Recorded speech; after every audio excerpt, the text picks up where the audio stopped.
Really, from very, very early on in the relationship, I always knew that Jonathan had a temper, and I'd seen him lose his temper with other people, work colleagues, members of his family.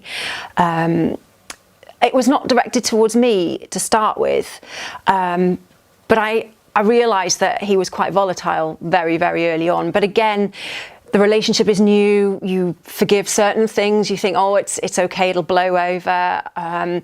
Quite quickly, though, I would say, I became the focus of his behaviours, his tempers, his shouting, his aggression. Not physical necessarily to start with, but there were sort of certain tendencies that I now recognise.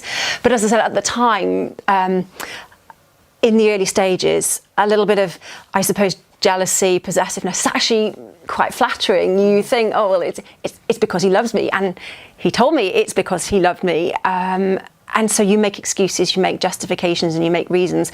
But I can now categorically say, looking back at the early stages, that the behaviours were always there. I just didn't know it at the time. I didn't realise quite how isolated I had become. My ex-husband never liked my family and was quite vocal, didn't like a lot of my friends, didn't like my colleagues, was suspicious of everybody. And so because he didn't like them, and as I now realise, they quite frankly didn't like him, they were never invited and they wouldn't come anyway. The children didn't like bringing friends home from school because there was always an atmosphere, an issue. So in a sense, I became more and more isolated from friends and family.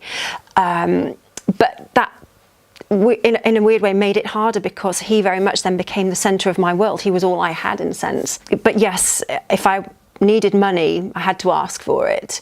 And again, it was just very minimal because I think he was concerned that if I suddenly had money, I'd go out spending, I'd go out for, dinner with friends. Keeping money on a tight belt, in a sense, was his way of making sure that I wasn't going out and about. It's easier to stay. It's hard to recognise, first of all, that you are in that situation. Even now I struggle with the phrase domestic abuse, coercive control. I probably am only now just beginning to realise that that's the situation I was in. There's the fear that no one is going to believe you, the fear that, okay, I've got no money. It's easy to say just pack a bag and go, but where do you go? You almost have to get to that point where you know that if you make that move, make that decision, there's no going back. There are so many times when I would say I was frightened of him because I just never knew when he would lose his temper, when it was going to start, and once it had started, when it was going to end. There are so many what ifs, and I say to you, it is the hardest decision, absolutely the hardest decision, but that decision saved my life, and it would save your life too.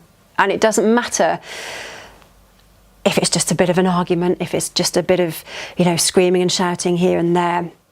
These patterns of behaviour start one way and they all go the same way, and you can kid yourself, tomorrow's a different day, he'll forget about it, I'll forget about it, but you don't, and it doesn't get better. It takes asking for help to make that situation better.